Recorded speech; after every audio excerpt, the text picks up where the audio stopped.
I'm going to kick us off by saying thank you so much to the panelists. Thank you so much to the viewers, participants for being here. This is a panel I've been very much looking forward to because all of a sudden, it seems like in the last couple of years, streaming and playing of our scenarios is a thing. And Thom is going to correct me that this goes back much longer than that. But it seems like there's been an explosion of it lately. There are more opportunities to do it. There are more excellent people doing it. And so we're going to hear from some of those folks, both about writing for streaming and getting your hi,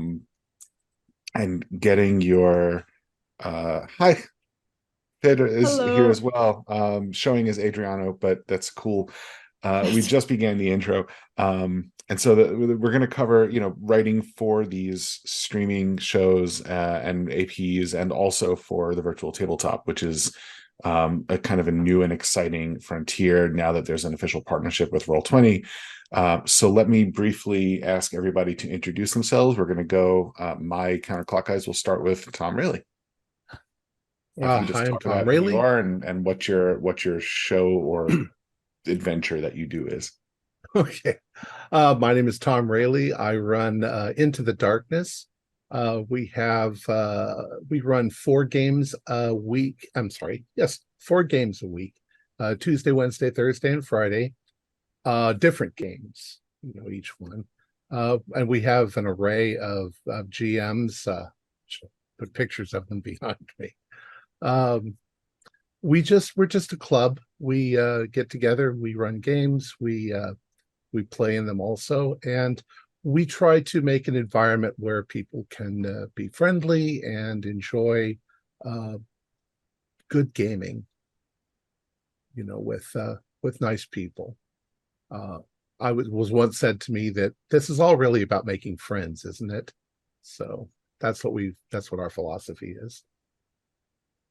And the polar opposite of being about making friends, we'll hear from Newman of the Miskatonic Playhouse. Savage and ruthless Newman. I'm used to it in this community, where apparently everybody's friends. No one told me. No, I think Thom is so right with that. And that was kind of I suppose the mission statement of the Miskatonic Playhouse, when we kind of came together out of a conversation from the community, going, hey, we should really put something together where we play a lot more repository scenarios, and that's what we do, and we're very lucky that we've landed a team of arguably overqualified individuals for their specific roles in the Playhouse, which is amazing. And we have amazing friends like Phaedra, who we nick and borrow and steal all the time because she's amazing with the stars. All right. But yeah, we pump out actual plays of community scenarios. People get in touch with us, send us their scenarios. We look at them. We've got a few different feeds that we put out there. And our kind of main mission is, apart from interviewing quite a lot of people within the community as well, and kind of getting people to know people within our community and share that awareness of each other, is that we just want to promote everybody's work and make sure that people are working really hard on these scenarios and putting them out there. And when they do, having the chance to see it as an actual play is, well, we'd like to think the cherry on the cake, really. Yeah. And sticking in the theme of running scenarios from the repository, Phaedra? You got it, yeah. Yes.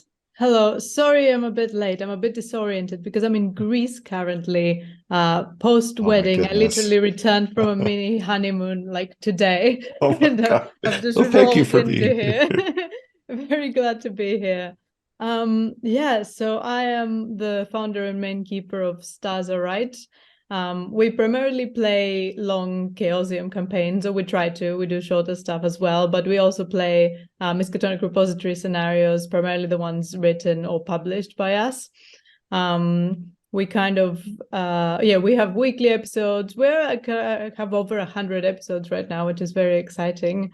And yeah, it's kind of like quite a horror, but also quite funny sometimes. We have kind of this Friends vibe quite intensely. I love my players, and yeah, I think we just have a good time. I love playing Miskatonic repository scenarios, and Yeah, I've written a couple. You might have heard them. Good Vibes Only, Castle of Greed are mine.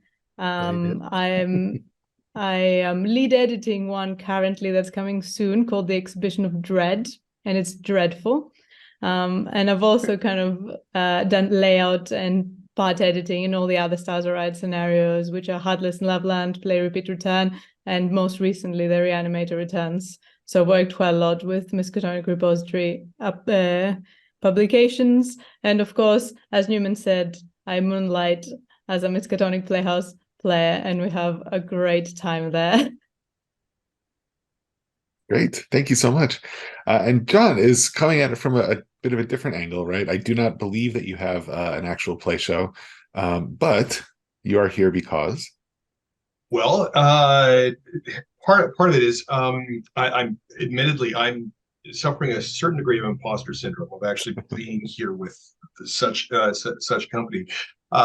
My name is John Crowdis. I have only recently been publishing on the Miskatonic repository. My first Miskatonic repository one came out back in January, and actually is now in print. So the hardback proof just arrived, and so it's cool. It's out there, and so yay. Admittedly a little bit terrifying, but to actually see my daughter was one of the artists on this. To actually see my daughter's work in this has been great. Nice.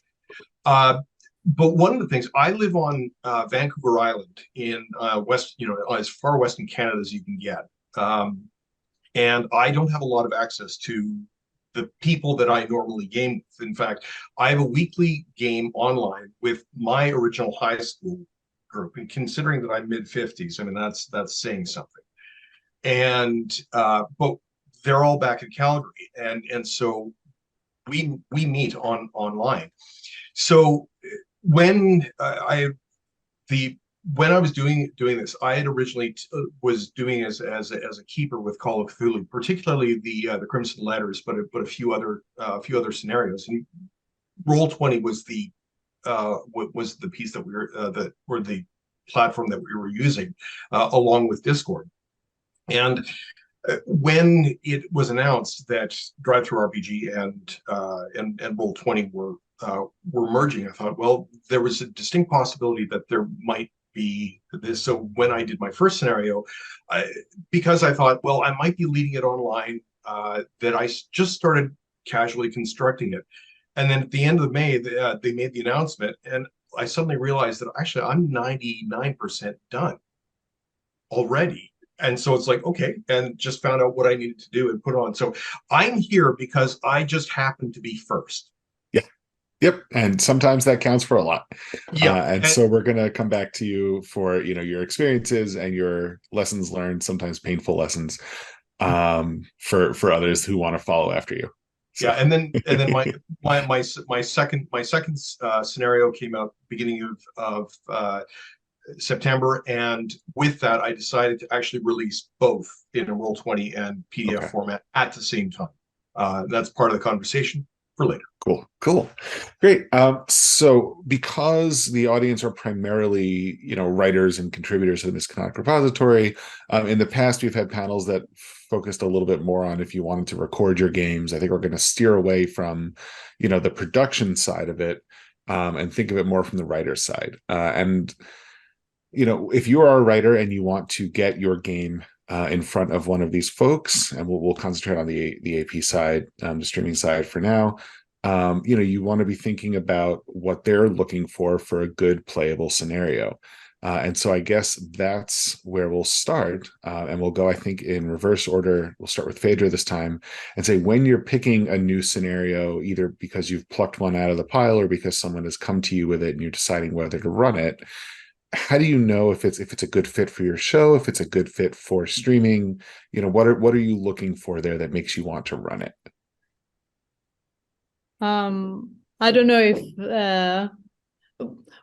so Stars Are Right is a weekly podcast, right? That means that I have to record a number of scenarios in a certain amount of time, and I'm the lead keeper, so I'm normally prepping or writing at least one thing at a time. So the main thing for me besides quality, of course, is how easy is it for me to run it? When I grab it, can I use this scenario with a minimal improving to get it out on the podcast without having to worry about writing my own scenes, making up my own characters, filling plot holes? What I want in a scenario is, on the one hand, for my players to have agency, and on the other hand, to have really nice ready descriptions for me to read, to have really nice villain monologues for me to like perform straight from the page without having to come up with them.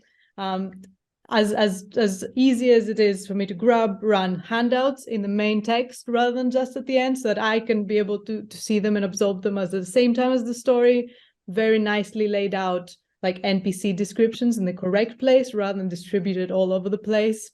And of course, really clear headings in the correct order and as many as possible, so that if my players decide to move completely to a different section, I know exactly where to run to find what they need. Those are really important things. I have more to talk about, but I don't want to monologue. So that's kind of my top one, I'd say. Great. And same question for Newman. I would echo a lot of what Phaedra's just said, and I think any keeper would really, in terms of that, especially if you're prepping and you are running a show where there's going to be a number of scenarios coming out. That you've got to look for that ease of access, that ease of use. You're looking for that unique creativity in a scenario as well, that little kind of sprinkling of originality, whether that's it because there's a unique mythos creature, or whether it's because something's been done in a very interesting or clever way, because obviously I think there is a reality as well of running a game for your friends at a table, whether that be in person or online, and this is something Thom and I talked about earlier when we were just chatting, running it because people are going to be watching it. There is a bit of a secret sauce there that you kind of need to find. With the Playhouse, we do 4 to 5 of our main shows a year, which are the bigger shows with all the kind of the bells and whistles, and then we have our matinee shows.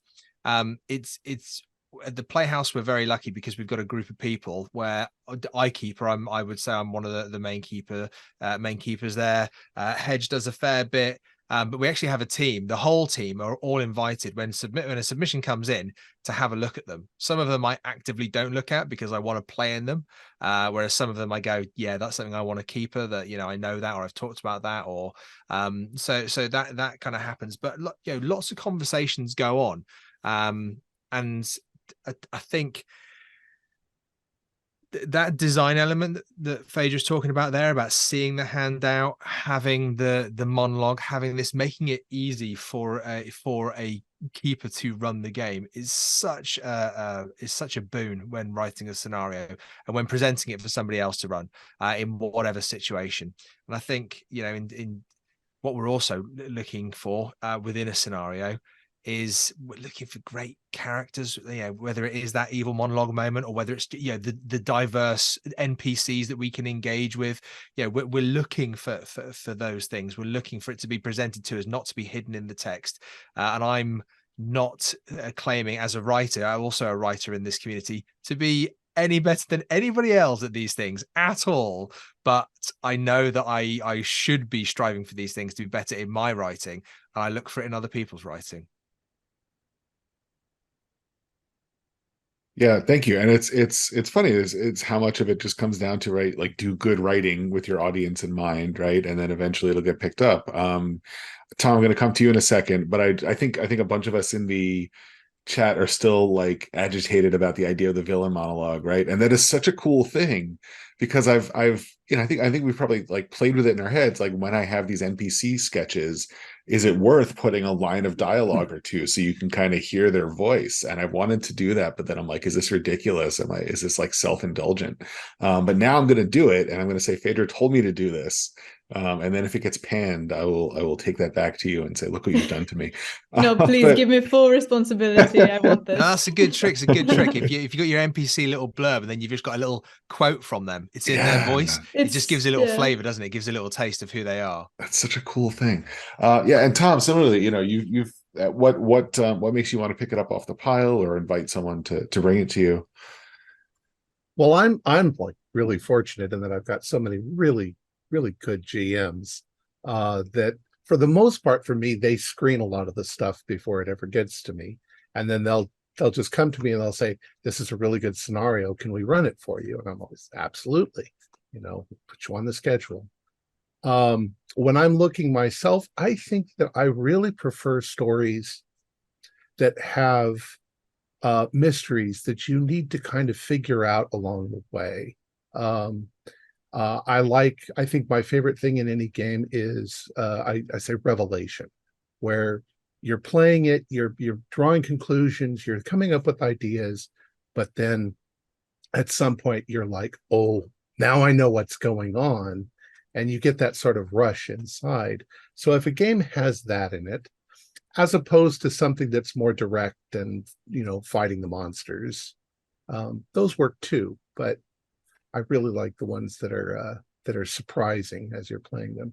So for me, I look for creativity. I look for experience, in the person I'm dealing with. I would say that, if I have new people coming to me and they want to run a game, I'd rather have them run something that's tried and true first. And then if they want to write a homebrew game, then we can do that. We've done some where we've had workshops where we're writing games to see how they go. And that creativity is really important to me. And I'm easy. I encourage everybody to try. And if we've run a lot of games that were, just test games, and they can always be fixed. You can fix them along the way. So Yeah. I think that the point is encouraging creativity in any of these games, supporting anybody who wants to go to the trouble of doing this. And I'll do everything possible. If they need graphics, if they need, help with this or that, I'll be glad to help provide that. I'm a graphic artist, so that's kind of what I do anyway. Okay.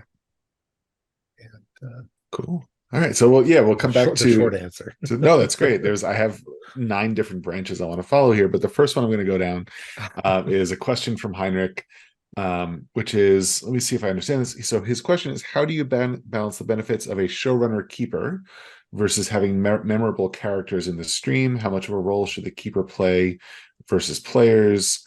Is that the same as the table or on a stream, or is it different? I think, Heinrich, the question essentially is, when you're writing, do you want to write a big role for the keeper with a lot of interesting NPCs, or do you want to set up more space for the player characters and have the keeper, sort of a little bit quieter in the background? Heinrich, is that okay? That was his question. So we can start. I guess we'll go backwards. We'll start with Thom. I, as a keeper, like to just sit there and watch the players play. So I set them up. Usually if I write a PC, if I write an NPC, I want them to just sort of be there to set up the scene, and then all of the play has to go on between the players. I might, the character might intervene. The villains, as long as you understand what their motive is from the very beginning, you don't have to interject much until you get to the climactic scenes and so forth. I like less involved NPCs and setting up situations where the players have to do a lot of the thinking and creativity in the game. And Newman? I'd love to say I was that good to do that. I absolutely agree with that, but I think especially after yesterday's stream for MRCon, it'd be a complete lie for me to say that. I love using NPCs as levers, ways to introduce things, create possibilities, and set situations up. So if there's a reality there where you know, an NPC is there to open a door or pass this on or whatever, then using that NPC, you know, a memorable NPC as well, creating the world for the characters. You know, Tom's absolutely right in the fact that you need to be in that position that when the NPC has done their job and they've created that lever or that situation, they're either there to be used at the player's will. You know, if they go, actually, I've got another question for you, you're there ready for it. Or, you know, get out of the way, because yeah, it's the player's game. I know I am guilty though of just enjoying being an NPC and almost kind of going, oh, I'm a part of this game, and then going, wait a minute, no, I'm keeping this game. But I think if someone's writing NPCs for me, or writing NPCs, and I'm reading a scenario and I'm thinking, how am I going to do this for an actual play? It's got to be about the purpose of the NPC. What do they offer the players? And as the keeper, can I read the scenario and recognize where that offer is? Do I kind of go, yeah, this NPC is really important because they're the trigger for the players to be able to do X, Y, and Z? Or is it just this NPC is just a cool NPC, but we don't really know what they do? There's got to be purpose. There's got to be value. I think they call that the Chekhov's gun, don't they? Yeah, if you show an NPC in the first act, you have to kill him in the third. Yep. And Phaedra, same question to you. And then I've got a question for John, so we'll come to that after. Yes, I agree. As a kind of podcast keeper, I'm very much hands-off with my players. As people will know who have listened, we have entire episodes where they just discuss what they're going to do next and then go shopping, and I just barely speak. It's so, like, listening to them decide or theorize about what's happening is one of my favorite things. I think there was a second part to the question, which is how that differs to real games. And I think it's interesting because Good Vibes Only, my first scenario, has quite an important kind of keeper NPC who helps move the action forward. And that's because I kind of came up with it as a convention game. So I feel like while in a podcast situation where I especially have my pre-selected precious players that I have complete trust in, as I just completely leave alone, if I'm running a scenario in a convention setting where there's a certain time limiter, or I don't know the players and I don't know if they will need extra pushing or if they'll just sit back, then I feel like a keeper NPC has been really valuable to me just to keep people kind of moving forward. So I think there is a difference between kind of table convention versus in a podcast where you potentially have pre-vetted people who you can trust to take the story forward without you needing to push them. Yeah, no, that's great. And you know, John, when we think about structurally, right, for writing for a virtual table, with the idea that it'd be played in a virtual tabletop, you know, we've talked about you know, Phaedra and Newman kind of highlighting the importance of a good character, whether it's a juicy NPC or a good space for the player characters. We talked about, you know, Thom mentioning the you know, the importance of that moment of revelation, right, to get that across on stream. But Roll20 and the virtuals really originally came up so that you could simulate battles, right? They were combat simulators that you could use for D&D. And Call of Cthulhu famously does not have super exciting battles that require a lot of detailed mapping.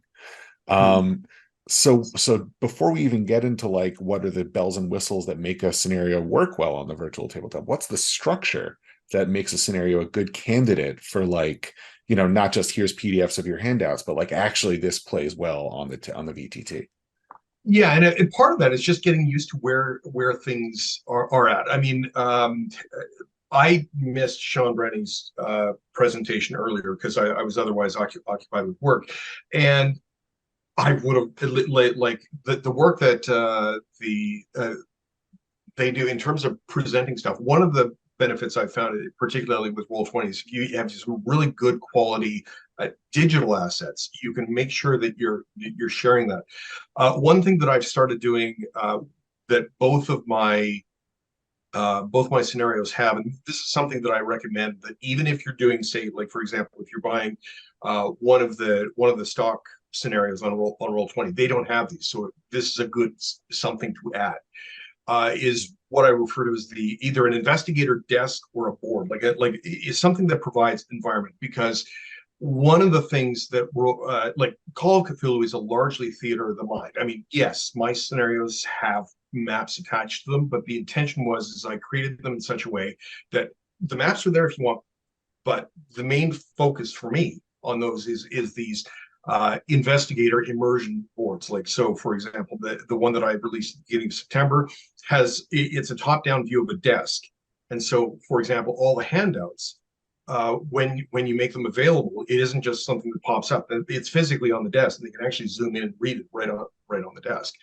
And so for me, it's the advantage that Roll20 has that you can use it with is for immersion. Like you can have music in the background. You can have the handouts come there. I mean, yes, there's player icons. You can have maps. Specifically, any of the maps that I've done, I make sure that these are non-gridded, so you're not kind of into, oh, I'm in D&D mode here, and that kind of thing. That there are ways to do it that kind of get away from the combat simulator. For example, you can actually have them moving around a house, and if you make sure that they have a lantern that they have to carry around with them, and it can only light so far, and move. So the idea is that it's a map that tries to enhance the spookiness if you're doing in that way. Yeah. So Thom, you look like you've got a question. Yeah, no, I was just we're both Thom. John's just revealed my secret identity. I'm also a Thom. So don't tell anyone. No one's listening. Sorry. There's I felt like I'm in trouble. That's what my mother calls me. Everybody else calls me Newman. Thomas. Just John saying that about Roll20, completely agree. And I really like the dashboard thing. And I don't know if you remember, Phaedra, we did that with Cult and Gulpability, where we had that centralized. This is where all the things go. And I also felt, because it was lots and lots of sessions, we kind of, it really helped us track what we were doing. But a while ago, Alan Carey, former Shoggoth, Type 40, he started looking at the AR props. And I think that's got to be a way that, we'll probably, in, I don't know, 5, 6, 7 years, it might be something that we're actually all very, very familiar with, because we're kind of seeing, how this works. But I think, let's be honest, we've all kind of remember 10 years ago, 10 years before that, where technology was and what we were doing. There's only a matter of time before further leaps and bounds come, and we're playing on something like Roll20, and John in 10 years is talking to us about how people are incorporating artificial reality into their props, into their look. Here's the prop, you can rotate it, you can see the statue, you can see the bottom, you can see the villain's name on it. So I think there's huge scope in what John's talking about as well. And especially now that John, not just being the first, because he has actually helped, so like myself included as well, getting scenarios prepped for Roll20. My first scenario, Prisoner's Dilemma, is prepped, and it's on Roll20. It's there as a product, and that was John helped with that. But I think there's a reality that we are probably going to be down the line at some point, and John will probably be talking to us about how we're all mapping out these artificial reality props so that people can use them and engage with them. So I think it just seems like it's the logical next step that the community are involved in helping Roll20 do that. Alan's props are like a perfect example of something that can actually be used on that. Like, you drop the QR code, people bring up their phones, they can actually look at look at that, and it's like, oh, he'd probably be a little too rich for me to be able to do that, because I've got one prop of a scroll and jar in this scenario, and would love for people to be able to do to actually look at it, and those kinds of things that and that I'm very curious as to how that process is done. But in the category of things that I don't know, that's clearly it. That's clearly in it. It's sort of, and it's also learning what we don't know, and would love to incorporate something like that into a virtual tabletop. But I really love, between the two of you, bringing out this idea that, for an investigative horror game, there are things the virtual tabletop can do as far as immersion, as far as, Thom, your revelation, your mystery, right? You're moving your guy around. You do have that limited light space, and I'll leave that for other people because I don't have the patience to set that up. But you come to the end of the hall and there's an icon there of something unpleasant, right? Like that's a startling moment. You drop a document into people's folders and you have the pleasure of a keeper of watching them leaf through it and discovering the thing. That's a cool thing. And that I think can be more, as writers, I think what we're looking for, rather than like needing to say, okay, there's 6 cultists and a Shoggoth and you guys are over here and they move this. But I don't think we have to change necessarily the way that we write and conceive of scenarios for that. So that's really cool. I'm going to briefly go back. We had a question. I think the way that it was worded is, given the choice between classic era, so that's like 1920s, Miskatonic River Valley type scenarios, and something from somewhere or somewhen else, it says, what would you rather run? But I ask, do you have, for each of your shows, do you have a preference for era setting stuff or not? And I guess we'll start with Newman this time. I'm going to start middle out on my screen. I mean, I think the 1920s is classic for a reason, isn't it? I mean, obviously it was where a lot of those original settings were done, but it does offer a huge amount of wealth. And I often think, for me as a keeper, the 1920s, because even though obviously it's over 100 years ago, that world is still, for a keeper, knowable. So I feel like I, just as random me, who's not necessarily a genius in that that's not my area of study, that historical time, I still know that world. So I feel like I can keep in it successfully. But I think recently, having branched out to some different eras and playing some modern Call of Cthulhu, I have to say, I'm getting quite excited by looking at different periods at the moment. I'm really getting excited by either looking at something like, Dark Ages Cthulhu. I mean, I'm obviously, I'm sure everybody knows I'm a huge fan of the Regency Cthulhu as well. I mean, I think you'd be hard pushed not to find someone who's not a fan of Gaslight. But I really like the idea of contemporary Cthulhu, modern Cthulhu as well. I like the challenges of technology, and I think that was something that Alex Gillott kind of brought to my attention when we ran Viral. It was the idea of using technology, not fearing it, not going, oh my god, they've got a phone, it means they can Google someone's name or they can do something. It's actually like, bloody use the technology there to completely readjust, reframe the investigator's relationship with technology. I think was the kind of the lesson there that Alex and Bud kind of really drove with that. But I think the next step that I'd be really excited to see is, well, I think there's been a few rumblings about kind of Cthulhu in space, space Cthulhu, spacey Cthulhu. Space I think that's Cthulhu. really exciting. So I think having loved movies like Event Horizon and things like that, you just you hear Cthulhu, you hear space, you start thinking, okay, this is where we can start looking at pushing a different type of sanity, because we're looking at humans in a different societal context. So I'm quite looking forward to playing with that as well. Thom? It's interesting because I don't think there's much of a difference between all of the various timelines. The story is still basically the same. It's just that when you're writing it, you have certain mechanics. Do you want them to have to go to the library, or do you want them to be able to just look it up on their phone? So you can set Cthulhu in space, go visit the planet of the Miko or whatever, and just make that part of the story. I think it's creative. It's really cool. We've been playing some other games besides the Call of Cthulhu stuff, like Mothership and the Alien game and Blade Runner, and they all kind of work. It's just, it's just another really cool story. I do love the 20s because the 20s have restrictions. You can't travel so fast and you can't communicate so fast. But you can just as easily have somebody's cell phone stop working or, in the story. I like it. I like it all. And Phaedra? We've been talking a lot about kind of the different eras, but I think the question was also about kind of the Miskatonic Valley setting.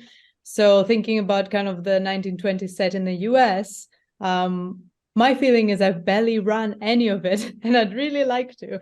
My first ever campaign, both ever and in the podcast, was the Children of Fear. So I started running a campaign set throughout Asia. And then I ran the scenarios from the Cults of Cthulhu, and only one of them was 1920, so I did that one scenario. And then I was so close to running a Time for Harvest, but then Bridget Brigade came in, and now I'm running Berlin.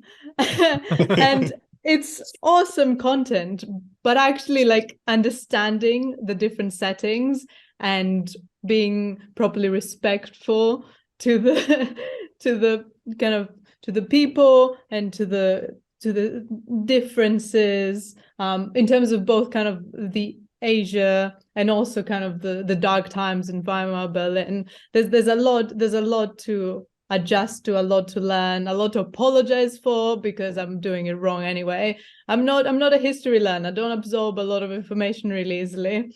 I'm kind of more on the like humans psychology aspect of it. I'm loving running Berlin, but part of me is like, wouldn't it be nice to just have some classic run-of-the-mill Miskatonic Valley where I can just do whatever I want and I don't have to do any history research before the sessions. I bought so many books just so that I can do the history research. Never run the games, but I have like on my shelves, I have books on like Tibetan mythology and all kinds of stuff. No, they never get to run it, but it's all there. I think one of the benefits of running these games is you get to learn so much about things that you wouldn't normally have looked at. It's an true. Excuse to do a book report. It's great. Yeah, but you know, for minimizing prep, is a different. I've done a lot of German pronunciation, like just sharing it with each other. Yeah, thank you, Heinrich, for helping us. Thank you, Heinrich. That Berlin Vampire the Masquerade stream really helped. And Bridget's on, and I want to just shout you out also with the symphony stream and your eagerness to jump into different settings. I think I don't know which of Symphony or Cults was first onto Regency, but they were both, I think, huge in helping players and readers and potential keepers see the value of the Regency setting.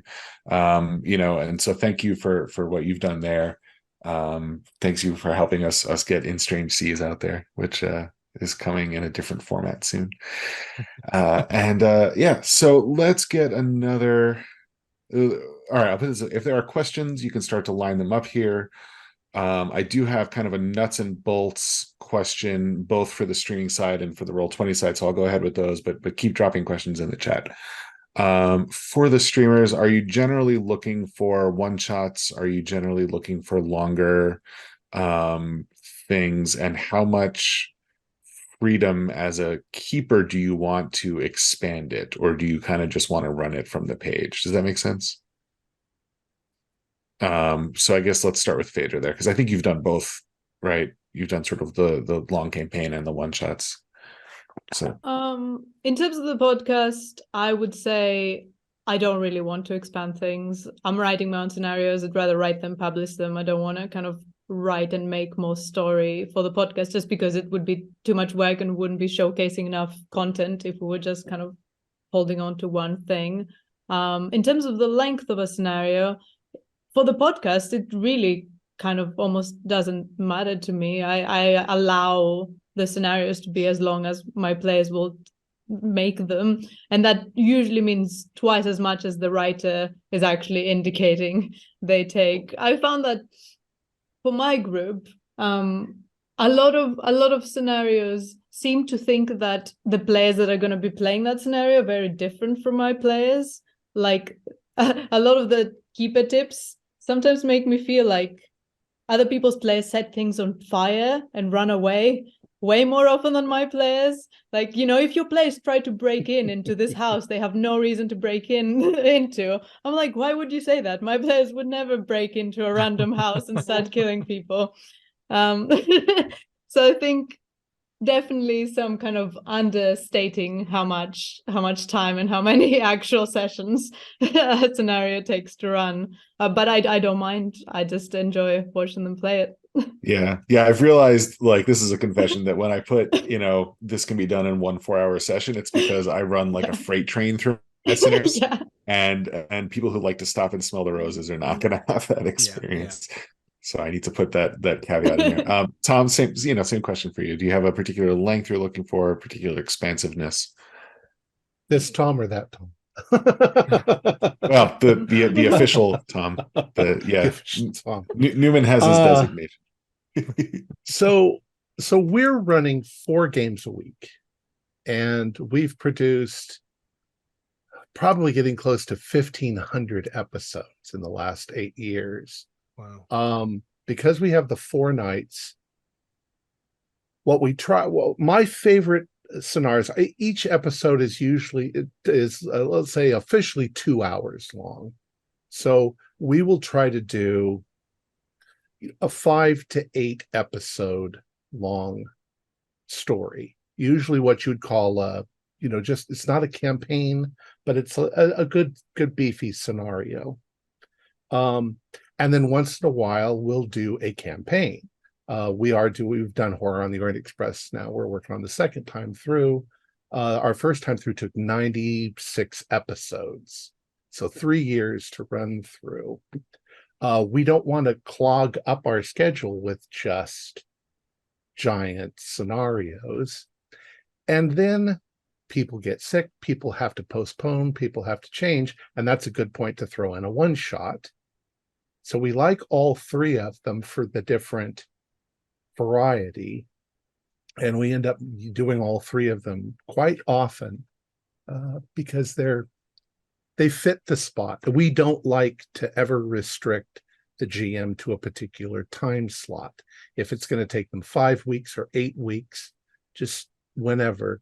The one that's going to come after that is going to be after it. We're not going to give them a date to start or anything like that.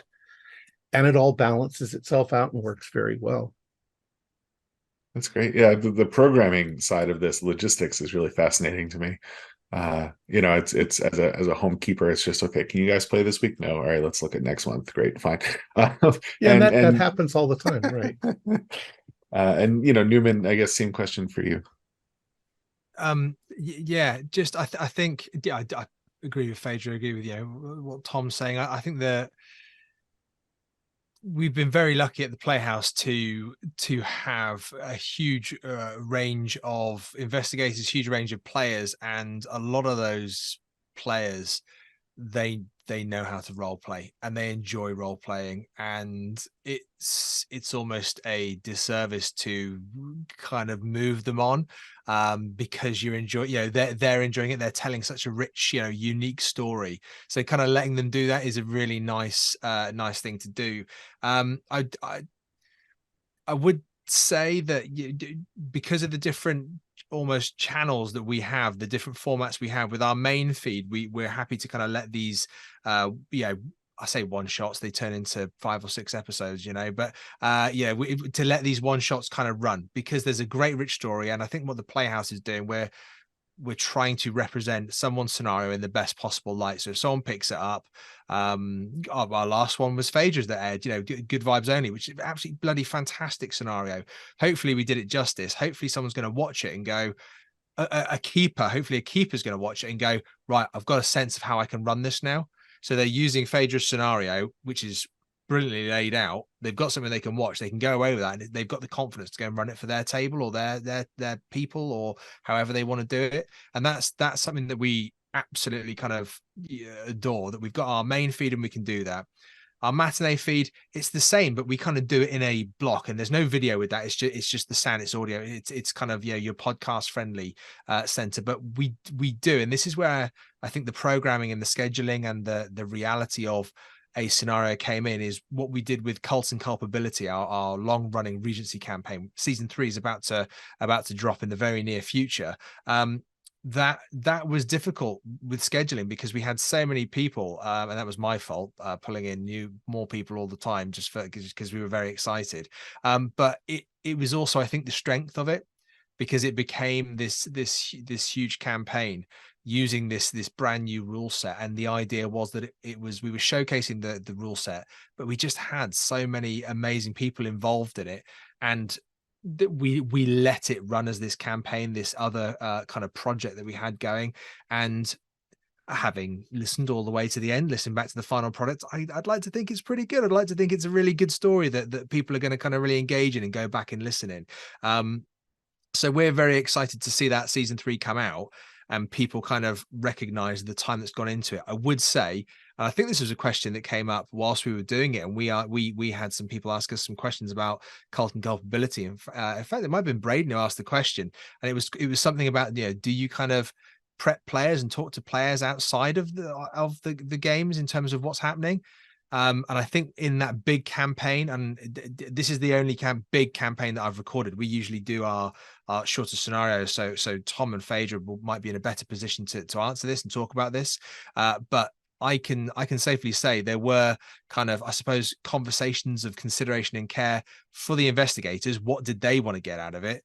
But then sometimes it might be we are recording this and people are going to be listening to this. There is something here. Not saying what, not saying anything else, but there's something here. And it was almost just giving it a bit of like courtesy to each other about how that works. And doing it has made me really learn. And we've got another kind of secret project in the works. And I've learned a hell of a lot of lessons for that when it comes up, in terms of that kind of campaign. Excellent. So I apologize. I'm going to do a little bit of a rapid fire. So we've got about 12 minutes left. So I realized, John, that we had skipped kind of a foundational question about Roll20, which is if I want to adapt my scenario for the virtual tabletop, give me like rapid fire 1 minute, like the top 5 things I need to do to make that happen. Top 5. Okay. Honestly, look at somebody else's scenario. And like my starting point was actually the Crimson Letters from the Keeper's Rulebook, which you can get right on Roll20 itself. That was my starting point, and realizing what of this can I use and what am I missing. And when I did that, and this was before I even had considered doing my own scenario on Roll20, I was pulling in all different kinds of resources, additional downloads, and that sort of thing. So when it came time for me to do my own scenario, I wanted to have it so I was working with an expanded library of materials, and the idea is think of, as a keeper, what you would want to make sure that people have. Now, ever since I started this, the folks at Roll20 have quite literally just handed me like mounds of information, files, all that kind of thing. So if you're interested, I can get you those. Because they actually have...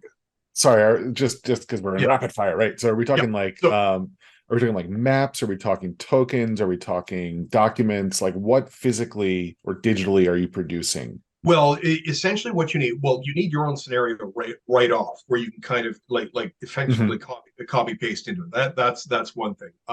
Think of what are people going to be looking at right away when they're in it? Because if you choose to just do it by theater of the mind, you still need to give them something to look at. And having that, I mean, interestingly enough, the Bookshops of Arkham, for example, it was using Roll20 in the background. I'm not sure if you noticed that with that they were using Roll20 as their background piece.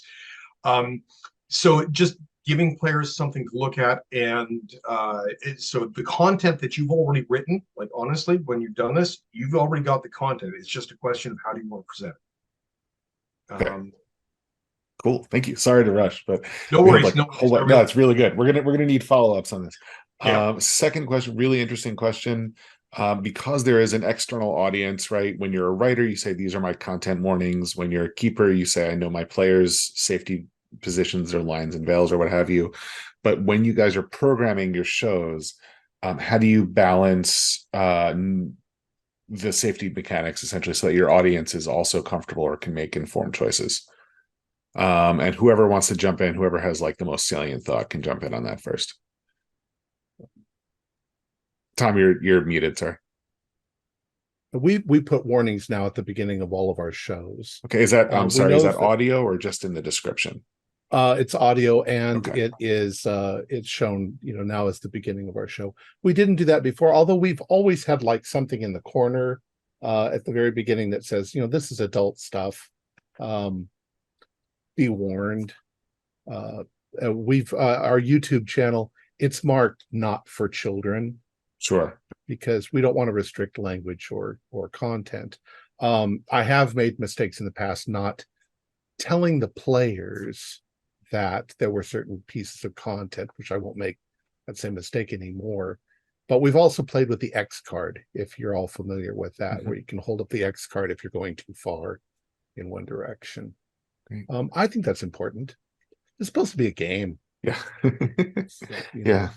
And Yeah, Phaedra. we're quite diligent, Stars are right, with the players. However, yeah, I would like to figure it out more. I haven't figured out exactly how to give. Obviously, we have the kind of adult content warning, but I haven't figured out exactly how we could possibly give detailed content warnings without spoilers for the audience. Part of me wants to trust the fact that when you're a player, it's actually really hard to remove yourself from the situation, even with the X card that we use and the open door policy and everything else.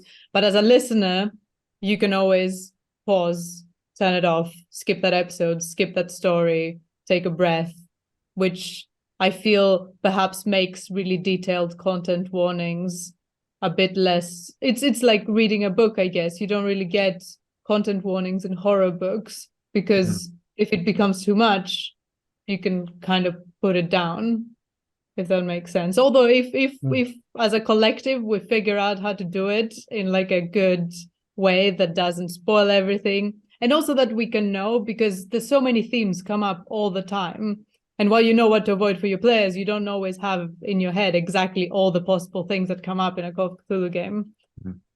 It'd be nice to figure it out.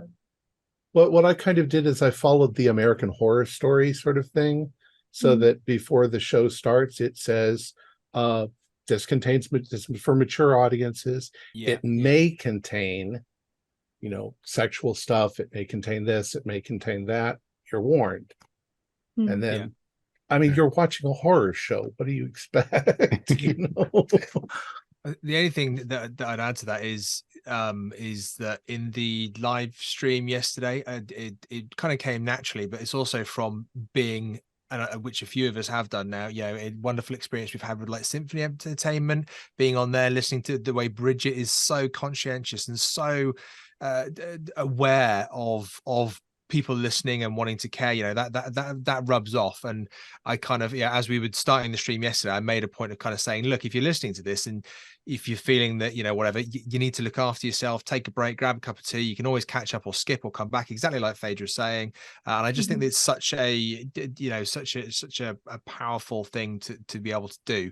I think it's fair to say we all know that Call of Cthulhu, as Tom's saying, it's horror. There's sanity induced madness, or vice versa, that is kind of key to what this is. And I think unless you if you walk into this blind, those content warnings hopefully are there, and that level of care. And the only other thing I would say is, because I personally haven't seen the X card or the traffic light system or those things used like hugely, but I would say because it can be, you're in a game, as Phaedra said, you're in a game and you're kind of committed and consistent.